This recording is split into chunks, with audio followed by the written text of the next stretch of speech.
십계명 강의 11번째 시간입니다. 이제 이번 주와 다음 주까지 하면 십계명을 끝낼 수 있을 것 같습니다. 언론에 보시면 어떠한 사람이 무슨 일에 대해서 이야기를 하면 그거의 반대쪽에 있는 사람은 그 사건에 대해 말하지 않고 그것을 밝힌 사람이 어떤 사람이냐에 집중합니다. 과거에 그 사람이 이러한 일을 했기 때문에 저 사람이 말하는 것은 거짓일 경우가 많다. 이렇게 몰아붙이는 일을 우리는 자주 봅니다. 어떤 사건을 접할 때도 나에게 그것을 전해준 사람이 과거에 어떤 행동을 했느냐, 그것에 따라 그 사건에 대해서 진심으로 받아들이는 경우도 있고, 또 별로 저 사람이 말한 것은 그냥 별로 신빙성이 없어, 이렇게 받아들이는 경우도 많이 있죠. 우리는 어떤 부류에 속하는가 한 번은 생각해 볼 필요가 있습니다. 나는 주로 무엇을 말하고 있는가? 한 주간 나의 입에서 가장 많이 나온 단어는 또한 무엇인가? 오늘 본문에 보시면 내 이웃에 대하여 거짓 증거하지 말라 말씀하고 있습니다. 9번째 계명이죠. 거짓말하지 말라라는 것이죠. 하나님께서 십계명을 주신 이유는 분명합니다. 하나님을 사랑하고 이웃을 사랑하는 것, 그것이 내가 잘 사는 길이다 라고 말씀해 주시는 것이죠. 이웃을 사랑하고 섬기는 것에 있어서 우리가 5계명부터 보았죠. 첫 번째, 다른 사람의 인격을 존중하는 것, 다른 사람의 생명을 존중하는 것, 다른 사람의 가정과 또 그 가정을 서로 보호하는 것, 또한 다른 사람의 물질을 보호해주고 존중하는 것입니다. 오늘은 이 모든 것을 다 포함한다고 보는 거짓말에 대해서 이야기하고 있습니다. 이웃의 인격과 생명, 가정, 재산 모든 분야를 총괄해서 가장 큰 손해를 입히는 것은 이 거짓말입니다. 9계명은 거짓말하지 말라라고 말씀합니다. 우리가 다음 주에 보실 탐심의 문제가 이 눈에 보이는 모든 행위들을 결정하는 마음의 원인이기도 하지만 이 탐심보다 한 단계 앞서 있는 것, 가장 뒤엔 탐심에서 시작되는 것이고요. 그 탐심이 시작되면 바로 일어나는 것이 이 거짓말부터입니다. 행동으로 나타나는 첫 번째가 이 거짓말이죠. 사람이 마음에 탐심을 품으면 가장 먼저 하는 것이 거짓말입니다. 그래서 오늘 이 9번째 계명인 거짓말, 이것이 왜 중요한가라는 것을 우리가 좀 보려고 합니다. 거짓말이라는 것은 이웃을 가장 아프게 하고 힘들게 하는 것 중에 으뜸입니다. 사람이 가장 힘들 때는 말에 의해서 상처를 받았을 때죠. 경제적인 손해는 시간이 지나면 메꿀 수 있습니다. 그런데 이 말에 의한 상처는 시간이 지나도 묻어뒀던 것 뿐이지 다시 생각납니다. 그리고 다시 그 아픔이 일어나죠. 말은 참 중요하죠. 성경에서도 이것을 여러 번 강조합니다. 거짓말은 나와의 이웃의 관계를 파괴시키는 가장 무겁고 가장 또한 무섭고 우리가 쉽게 사용할 수 있는 것이죠. 성경은요, 이 거짓말에 대해서 몇 가지 좀 분류를 해놨습니다. 그것이 무엇이냐면 첫 번째는 비아블로스라고 부르는 중상모략이라는 단어입니다. 신천지가 이것을 들어서 어리석은 기독교인들을 우리 쪽으로 끌어들이기 위해서 우리가 모략을 해야 된다. 즉 우리가 그들을 구원하기 위해서 하는 거짓말은 거짓말이 아니다. 이렇게 말하고 있어요. 그 단어가 이 단어입니다. 비아블로스. 그런데 이것은 분명하게 성경에서 하지 마라 하시는 거예요. 그들이 그렇게 사람을 구원시키기 위해 거짓말을 한다는 것은 정당화될 수 없는 겁니다. 세상에 영혼을 구원하는 진리를 전하며 거짓말할 필요가 뭐가 있습니까? 출발이 잘못된 것이죠. 진리라면 그것은 거짓을 할 필요가 없는 것이죠. 성경은 이 비아볼로스에 대해서 이렇게 쓰고 있습니다. 디모데전서 3장 11절인데요. 오해하지 마십시오. 여자들도 이게 참 곤란한 말인데 여기서 뭐 지금 여자들만 뜻하는 건 아닙니다. 예. 이와 같이 정숙하고 모함하지 아니하며, 여기서의 모함하지 말라라는 것이 중상모략입니다. 절제하며 모든 일에 충성된 자라야 할지니라 라고 썼을 때의 이 모함, 이 말이 비아볼로스라는 단어입니다. 이런 말도 있어요. 고린도후서 12장 20절에 보면 다툼과 시기와 분냄과 당 짓는 것과, 이건 교회에서 하지 말아야 될 이야기들을 기록해 놓은 겁니다.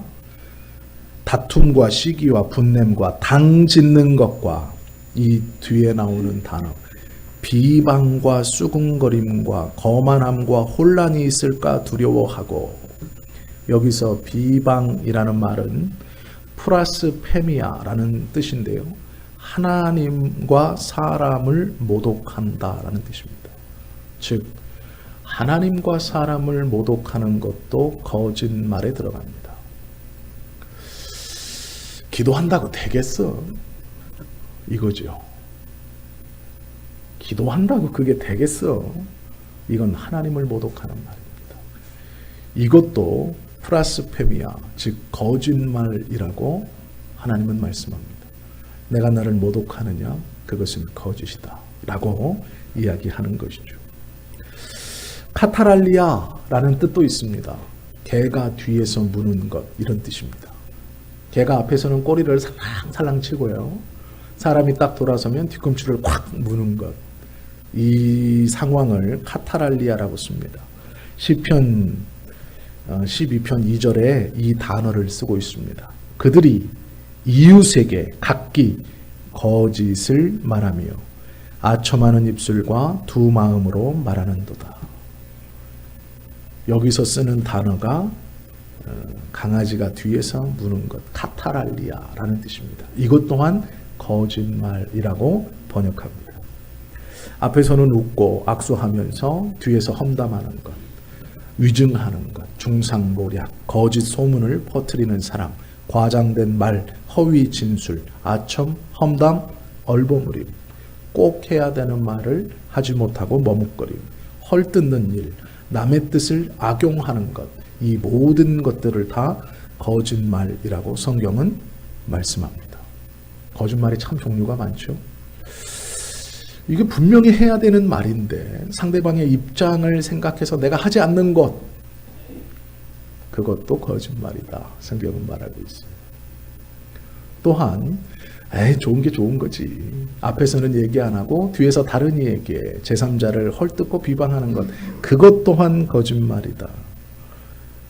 얼버무리는 것 또한 거짓말이라고 말해요. 이거 있죠? 예, 얼버무림도 하지 말라, 이렇게 말씀하는 거예요. 뭐 거짓 소문, 위증, 모략, 허위 진술, 과장된 말, 뭐 이거는 뭐 당연한 것이죠.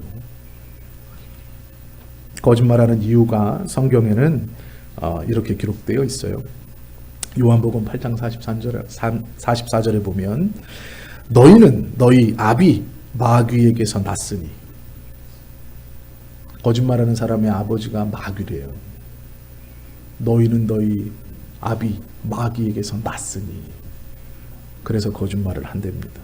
너희 아비의 욕심대로 너희도 행하고자 하느니라. 그는 처음부터 살인한 자요, 진리가 그 속에 없으므로 진리에 서지 못하고 거짓을 말할 때마다 제 것으로 말하나니 이는 그가 거짓말쟁이요 거짓의 아비가 되었습니다. 무슨 말이냐면 하나님을 마음에 두기 싫어함에 그가 거짓말을 한다라는 것이죠. 거짓말을 하는 것은 여러 이유가 있습니다. 그러나 가장 중요한 것은요, 하나님을 마음에 두기 싫어해서 그런 거예요. 왜요? 그의 근본 소속이 거짓의 아비인 마귀이기 때문이다라는 것이죠. 필리핀에 제가 대학을 졸업하고 가서 한 2년, 약 2년의 시간을 마닐라 한인연합교회에서 전도사를 했습니다. 전도사를 할 때 나이가 저보다, 그때 당시 저보다 좀 많은 여자 청년이 와서 이런 이야기를 했어요. 전도사님, 내가 방학이면 여행 가이드를 합니다. 즉 이제 여행 오신 분들을 맞이해서 필리핀 이제 여러 군데를 이제 안내하는 건데 이렇게 말하더라고요. 그런데 이 일을 오래 했는데 계속해야 될지 모르겠습니다. 그래서 왜요? 그랬더니 가이드는 거짓말을 안 할 수가 없대요. 거짓말을 많이 한답니다. 그런데 이 여자 청년이 이제 말씀을 좀 가까이 하고 찬양팀으로도 섬기고 이러다 보니까 계속 이게 걸리는 거예요. 내가 이분들에게 거짓말을 하는 것이 맞는가? 그런데 거짓말을 하면 이제 일정 부분 물건을 팔거나 어디 관광지를 안 들어가면 이제 그 여행사에서도 배당이 줄고 자기한테 가이드를 더 이상 붙이지 않는데요. 그러니까 이제 해야 되는 거예요. 일정 이상 수익을 올려줘야 되는 거예요. 그리고 또 그것으로 자기 학비를 좀 대고 있기 때문에 이게 이제 이 자매에게는 이제 섣불리 결정하지 못한 그런 힘든 거였어요. 그것에 대한 이야기를 저한테 한 기억이 있어요. 가이드를 해야 되는데 거짓말을 안 할 수는 없습니다. 근데 지금 그것 때문에 기도하고 있습니다. 그만둬야 하는지 아니면 자기가 꼭 필요한 것만 이렇게 얘기를 해야 되는지 아니면 이제 그 일에서 완전히 손을 떼고 다른 아르바이트를 찾아봐야 하는지 기도 중에 있습니다. 이렇게 얘기하더라고요. 그런데 이제 그만한 아르바이트 자리도 사실 필리핀에서는 없어요. 저도 그걸 압니다. 그래서 제가 그 고민을 들은 기억이 납니다. 먹고 살기 위해서 어쩔 수 없이 해야 하는 거짓말이 있지 않습니까? 예, 그럴 수 있어요. 그런데 성경은 그것을 금하고 있습니다. 인간적인 것은 딱 하나, 성경에서는 그것을 금하고 있어요. 하나님을 마음에 두기 싫어하기에 거짓을 말하는 경우가 있다. 두 번째는요, 탐심과 두려움 때문이에요. 내가 무엇을 가지고 싶어 하는 욕구. 내가 저것을 갖고 싶어요. 그러면 저것을 헐뜯어야 돼요. 그러한 경우가 있죠. 또 내가 피해를 입을까봐 거짓말하는 경우가 있어요. 그것 또한 조심해야 된다라는 것이죠. 불이익을 당하게 될까봐 그것에 대한 두려움으로 거짓을 말하는 경우가 있을 수 있다라는 것입니다. 또한 부주의와 무지함으로 거짓말을 할 때도 있어요. 잘 부지불식간에 그냥 신경 안 쓰고 한 대답이 상대방에게는 확신이 된 거죠. 그래서 이제 그 일이 진행되는 경우들도 있죠. 또한 잘 알지 못해서 무지함으로 거짓말하는 경우도 있죠. 자랑, 허영의 마음으로 어떠한 것을 부풀려서 자랑하다 보면 허황된 마음과 허영 때문에 거짓말을 하는 경우가 있습니다. 하나님을 마음에 두기 싫어함에 거짓말을 하게 되기도 하고 또 두려움과 불이익을 당할까봐 거짓말을 하기도 하고 또 부주의와 무지함으로 거짓말을 하기도 하고 또 자랑을 하다 허영 때문에 거짓말을 하는 경우도 있습니다. 그런데 문제는 이 거짓말의 결과가 결코 가볍지 않다는 거예요. 디모데전서 5장 13절은요. 거짓말의 결과 때문에 교회가 혼란케 되는 경우를 말씀합니다. 저희가 게으름을 익혀 집집마다 돌아다니고 게으를 뿐 아니라 망령된 편론을 하며 일을 만들며 마땅히 아니할 말을 하나니 망령된 편론이라는 것은 하나님을 모욕함이라는 뜻입니다. 또한 게으름을 익혀 야 주께서 다 알아서 하실 것인데 네가 그렇게 아둥바둥해도 하나님의 계획 안에 다 있는 거야. 그러니 쉬어. 네가 한다고 하나님의 일이 달라지지 않아. 시킬 때까지 놀아. 그리고 이것을 막 전파해요. 믿음이 좋다는 사람들의 특징이죠. 하나님이 해주실 거야. 그러니 기도하면 돼. 근데 그 사람은 기도도 열심히 안 해요. 가만히 보면. 내 성경은 그것을 이야기하고 있는 거예요. 출애굽기 23장 1절에 보면 너는 허망한 풍설을 전파하지 말며 즉 소문을 잘못된 소문을 전하지 마라. 너의 입을 지켜라 말씀하시는 거예요. 허망한 풍설 또 게으름뿐 아니라 망령된 편론을 곳곳에 돌아다니며 전하면 그 공동체가 온전히 설 수 없죠. 혼란하게 되는 거예요. 이웃을 불행하게 하죠. 잠언 25장 18절은요. 이 말에 대해서 이렇게 말해요. 그 이웃을 쳐서 거짓 증거하는 사람은 방망이요 칼이요 뾰족한 살이니라. 즉 화살촉을 얘기하는 겁니다.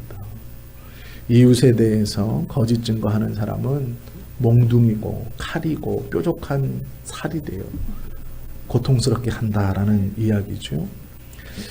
잠언 15장 4절은 또 이렇게 말합니다. 패려한 혀는 마음을 상하게 한다. 즉 거짓된 말은 다른 사람의 마음과 자신의 마음을 상하게 한다라는 거죠. 거짓말로 인해 이웃의 마음에 상처를 주고 경제적 손해를 끼치고 이웃을 불행하게 하는 일에 거짓말의 결과로 나타난다라는 것이죠. 그런데 우리가 더욱더 두려워해야 될 거짓말. 여기서의 거짓말은 아까 말씀드린 세 가지 중에 두 번째 것, 브라스페미아, 하나님과 사람을 모독하는 것. 즉 하나님을 모독한다. 이 거짓말을 한 사람은 어떠한 벌을 받느냐? 시편 5편 6절에 하나님께서 거짓말하는 자를 싫어하시느니라. 시편 101절 5절에 그 이웃을 그흑히 허는 자는 내가 멸할 것이요 눈이 높고 마음이 교만한 자를 내가 용납치 아니하리라. 요한계시록 21장 8절 모든 거짓말하는 자는 불과 유황으로 타는 못에 참여하리니 이것이 곧 둘째 사망이라. 요한계시록 22장 15절 거짓말을 좋아하며 지어내는 자마다 성 밖에 있으리라. 마태복음 12장 36절 내가 너희에게 이르노니 사람이 무슨 무익한 말을 하든지 심판날에 이에 대하여 신문을 받으리라. 여기서 하나님께 심판받는 거짓말은 뭘까요? 하나님을 중상모략하는 거짓말이에요. 사람이 사람에 대해서 거짓말하는 것은 회개로 용서받을 수 있어요. 그런데 사람이 하나님에 대해서 거짓말하거나 모욕하는 이 브라스페미아의 거짓말은 용서받지 못한다. 바깥 어두운데 쫓겨날 것이다 라고 얘기했어요. 그건 기도해도 안 돼. 그렇게 하시면 안 된다는 거예요. 제가 중국에 있을 때 안경을 바꿔 끼고 왔네요. 어쩐지 좀 답답했는데 이제 이유를 알았습니다. 제가 중국에 있을 때요. 이제 한국에서 친구 목사님들이 이렇게 방문을 했어요. 이제 담임을 하는 친구도 있고 개척할 친구도 있는데 이제 부교육자로 있는 친구가 와서 저하고 이제 밥을 먹으면서 이런 이야기를 했어요. 담임 목사님이 어느 순간부터 이 영적인 부분에 관심이 많아졌다는 거예요. 근데 이 긍정적인 영적인 부분에 관심이 아닙니다. 이게 뭐냐면 교회를 부흥시키고 성도들을 헌신시켜야 되는데 원래 하던 방향이 아니라 다른 방향으로 시도를 한다는 거예요. 이게 뭐냐면 이제 성령의 역사라는 이름의 불로불로 사역이죠. 제 이미지의 불로불로 사역은 거의 사이비 정도의 사역입니다. 이러는 거죠. 매일 밤 9시 작정 기도회를 합니다. 성도들을 불러 모아요. 찬양을 뜨겁게 하고 박수를 막 치고 성령 충만을 받으라 해놓고 이유는 성전을 짓기 위해서예요. 이유는 성도님들의 성령 안에서의 온전한 인도하심으로 그의 영혼이 구원받기 위해서가 아니라 이유는 따로 있어요.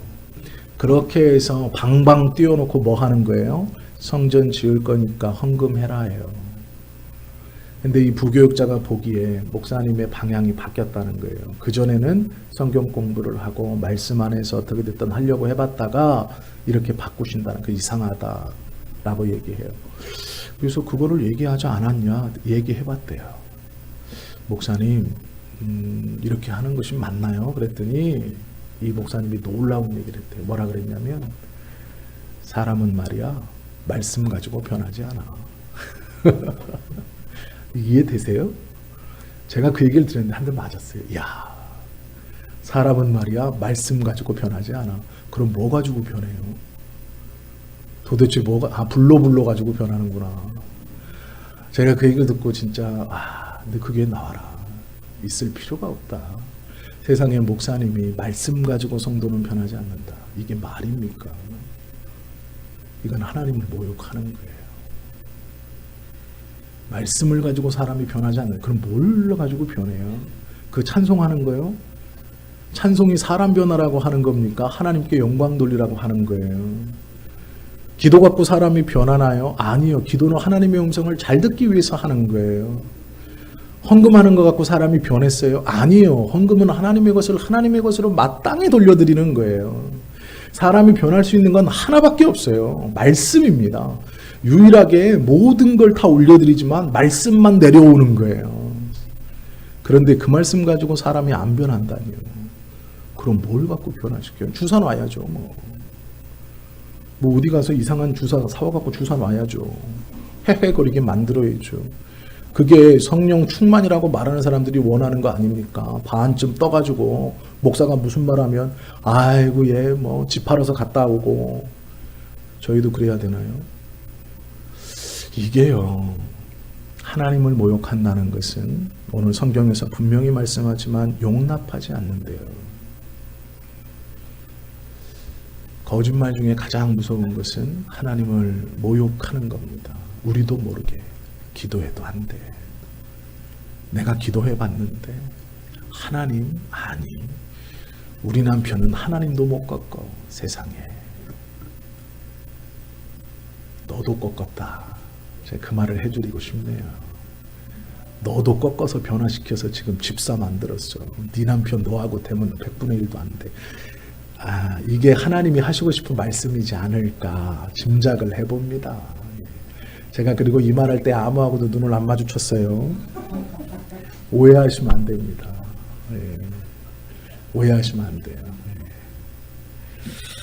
그럼 어떻게 해야 되나? 거짓말을 안 하기 위해서. 거짓말은요, 하나님이 가장 싫어하시는 죄 중 하나예요. 왜냐하면 이건 너무 쉽게 할 수 있어요. 그리고 인간의 마음 가운데서 부지불식간에 나오는 것이 거짓말입니다. 죄 아래에서 잉태되었기 때문에 우리가 하나님 안에서 온전히 거듭난 중생한 자라는 것, 예수 그리스도의 복음이 내 안에 역사하여서 내가 완전히 새 사람이 되었다라는 것을 자각하지 못하면 여전히 죄의 무게 아래서 그 죄를 내 것인 것처럼 자연스럽게 이야기하는 것이 우리 인간이에요. 사람만이 유일하게 머리 써서 거짓말을 합니다. 아시죠? 사람만이 유일하게 거짓말을 해요. 다 아시는 속담이 있잖아요. 돈이 거짓말해 사람이 거짓말하지. 맞는 얘기죠. 그 돈 때문에 사람이 거짓말하지 돈이 거짓말하는 거 아니잖아요. 똑같습니다. 우리가 그리스도로 인해서 온전히 하나님의 사람, 예수 그리스도의 사람으로 내가 하나님의 자녀라는 성화를 위해서 영화를 향해 성화를 이루어가는 우리들, 영원한 거룩함, 예수님의 믿음, 그것을 동일하게 닮아가려고 하는 우리는 출발이 죄가 아니라 이제 출발이 거룩함이에요.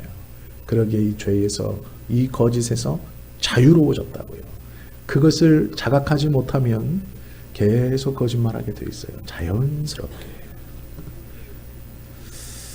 임기응변이 좋은 사람, 문제 해결이 있는 사람, 능력 있는 사람인가요? 아니요, 그렇지 않아요. 순간의 거짓말로 어떤 문제를 해결하면 세상은 능력 있다고 얘기해요. 그러나 성경은요, 그것 하지 말라고 그래요. 임기응변으로 순간의 거짓말로 위기를 모면하는 것, 세상은 처세술이 좋다고 그러죠.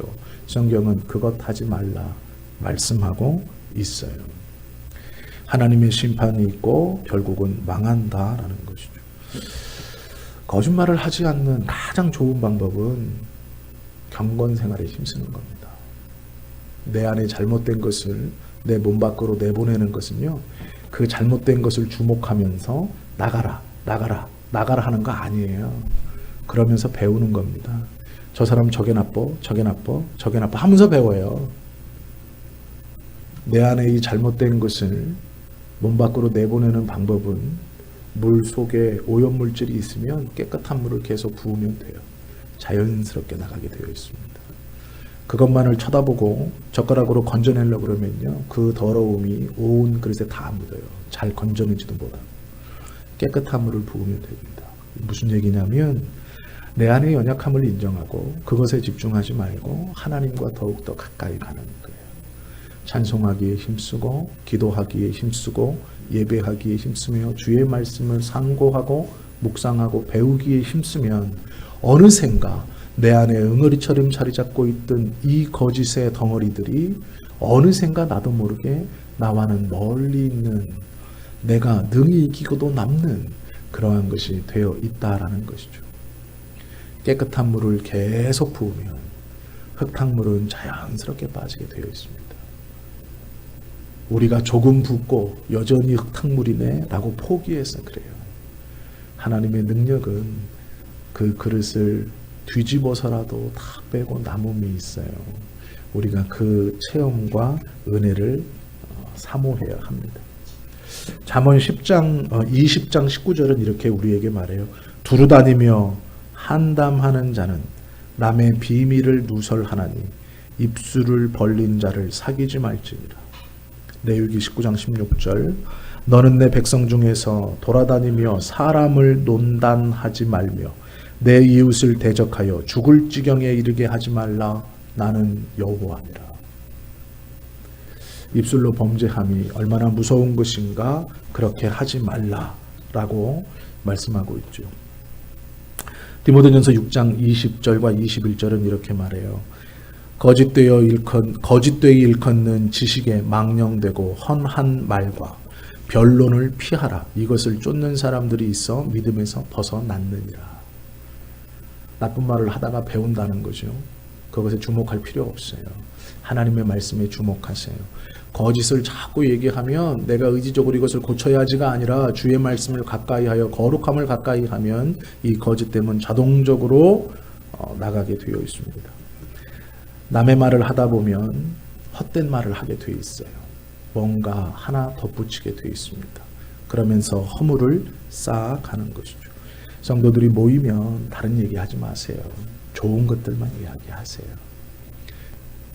이웃에 대해서 이웃을 사랑함에 가장 중요한 것은 진실됨이에요. 거짓말로 잠시 그를 위로할 수는 있지만 그렇게 하지 마세요.